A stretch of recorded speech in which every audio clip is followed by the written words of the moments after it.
Guys, after subscribing to this channel, please make sure that you also press the bell icon so that no notification, no new video of mine, any educational video, is missed by anybody. All right, so let's begin with Vesicovaginal Fistula, a dreaded topic. I was myself dreading this topic when I was a postgraduate student, and at that time we didn't have so much of classes and online exposure and all these chatbots to help us out. So it was very difficult. But right now, a very large portion of this has been taking a lot of books into account, a lot of guidelines, and of course these chatbots, which really helped me out a lot. So let's begin about vesicovaginal fistula, starting with a small introduction. So you have, what exactly is a vesicovaginal fistula? As the name suggests, that it's an abnormal communication, isn't it? Abnormal epithelialized communication between a bladder and the vagina. Vesicovaginal, continuous involuntary urinary leakage, obviously now, because there's no valve, there is no sphincter, so there's going to be a continuous urinary leakage. And globally, it's seen more in developing countries, more than the developed countries, but have a look at the difference here. This is mostly because of deliveries, and here it's because of gynecological surgeries, a thing that you've been taught always, isn't it? And if you go for the age, I've divided, fistulas in multiple ways, as per their incidence, as per the etiologies, age, and, size, site, and stuff. So you'll have a lot of these tables coming up. So obstetric causes, about 15 to 30 years, individuals will have, fistulas, that age group, mostly because of obstetric causes. In 40 to 60 age group, you'll have basically because of iatrogenic surgical complications. And more than 60, you'll have mostly malignancy related. So age will also give you a clue. So if it's a young female, mostly it's because of the delivery, if you take a history. And if it's a middle-aged woman, it's mostly because of some surgical history. And if it's more than that, mostly it's because of malignancy. So I happen to visit a cancer institute as well. I'm associated with multi-speciality hospital as well. Obviously, all of us in some point in time in our lives have seen, obstetric fistulas as well, referred to our center. But the problem is that not every fistula is amenable to easy access and easy repairability. So for that, we have to take help of the urologist most of the times, isn't it? Or surgeons. Okay, geographical pattern, like I said, socioeconomic impact it has. See, if you just think about it, it has a lot of impact. So socioeconomic stigma is there, lots of sexual dysfunction is there, a lot of embarrassment is there, isn't it? Sometimes employment risk is there. See, the depression, suicide, everything is related to it. So let's not get into those irrelevant stuff. Let's come back to the classification system, and this is extremely important.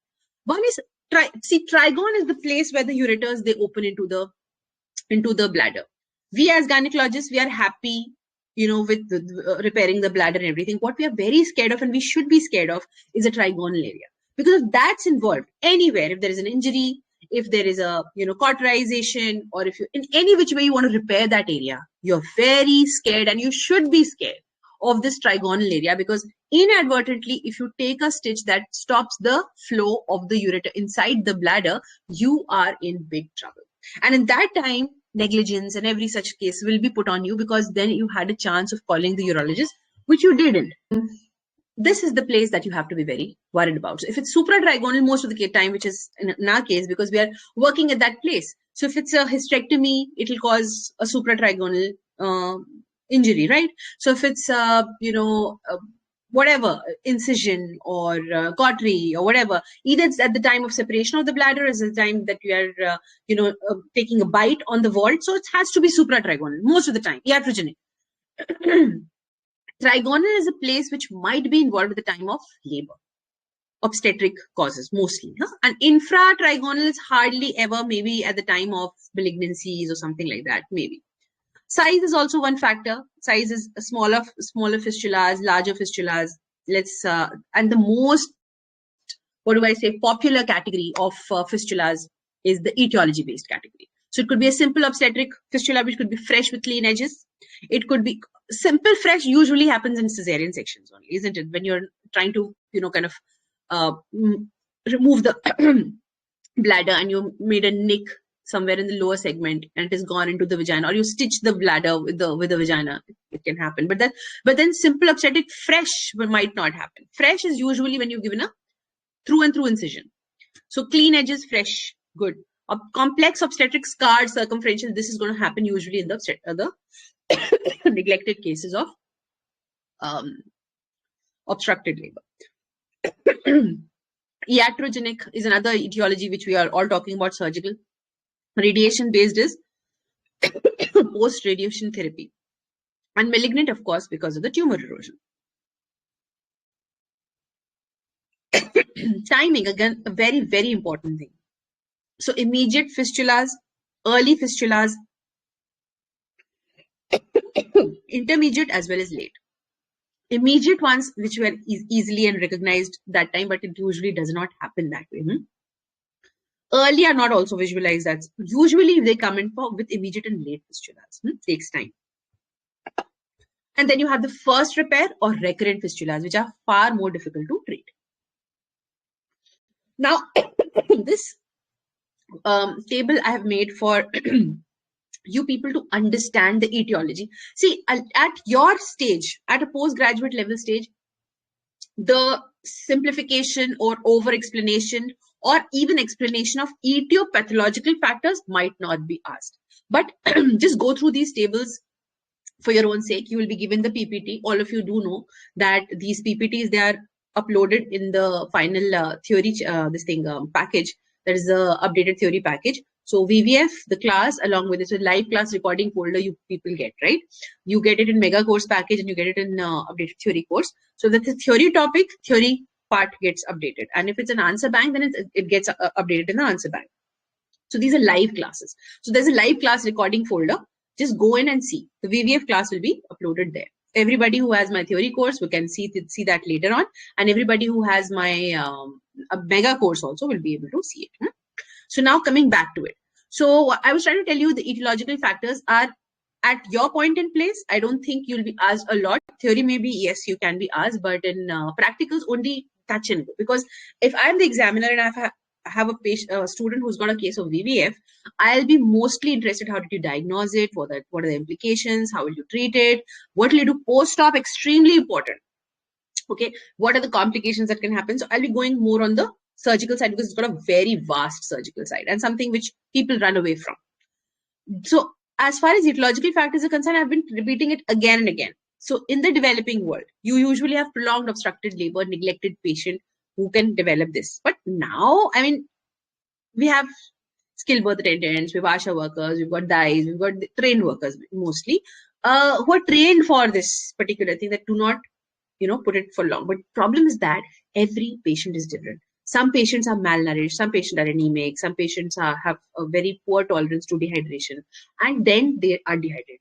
Plus, apart from all these topics, they're also dehydrated. So even in smaller amount of time, they can develop very bad complications. So usually it's a fetal head which is compressing against the symphysis because that area usually gets very, necrotic and it sloughs off later on. And it happens very slowly. So there is ischemic necrosis basically of the bladder base. The bladder base, the vagina, and even the rectum. I had a patient with rectovaginal fistula as well. And the tissue starts suffering 5 to 10 days post-delivery. So you have to be very, very careful 5 to 10 days post-delivery if the patient comes to you with any such dripping or dribbling, whatever. Instrumental delivery can also cause it, but very rarely. And cesarean section can cause it if you have a direct bladder injury during surgery and if you've tried to stitch it and it's, gone through and through the vagina. So these emergency cesarean sections or, previous cesarean sections, multiple cesarean sections, these could be places of complication. And at the same time, parallel to this, you have iatrogenic, vesicovaginal fistula, in which it usually happens in the developed nations because of hysterectomy. So you have a bad anatomy understanding, or the surgery was difficult, maybe because of a lot of bleeding, or the bladder was adherent. Could be a variety of things that can happen. So a direct bladder injury during dissection or a devascularization from a suture placement, you place the suture wrongly, you just put it through and through. Many times it has happened with me. I'm trying to take the vaginal vault and inadvertently I have gone through the bladder as well.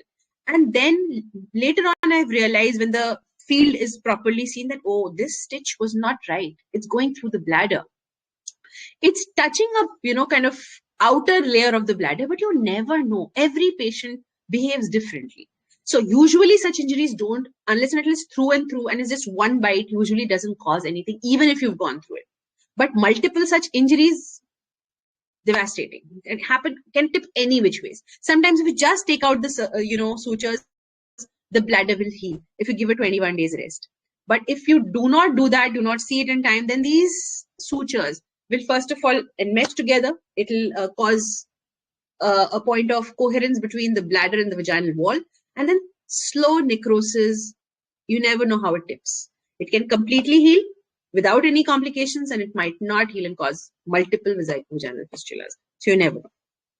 Anyways, these are the causes. So devascularization from the suture placement, thermal injury from the cautery, direct bladder injury during dissection can all cause vesicovaginal fistulas. Can happen abdominal hysterectomy, surprisingly more as compared to vaginal hysterectomy. Okay, vaginal hysterectomy, of course, it can happen because the anatomy is completely upside down, and unless and until you've got a very good, grip on vaginal hysterectomies, it's not that simple to kind of push the bladder from down below. And of course, cesarean sections are another close factor. Radiation therapy, usually cervical endometrial RT. It's a place where it can cause radiation injuries. Usually they manifest weeks to months, even years later sometimes. So radiation-induced vasculitis, progressive endarteritis, tissue necrosis months to see years post-RT happens. And they are very difficult to treat. Malignancies per se. Malignancy can cause vesicovaginal fistulas. Traumatic bladder cancer, traumatic like sexual violence or fractures, usually less, but definitely it can also cause. Inflammatory conditions, very rare, but these are also causes.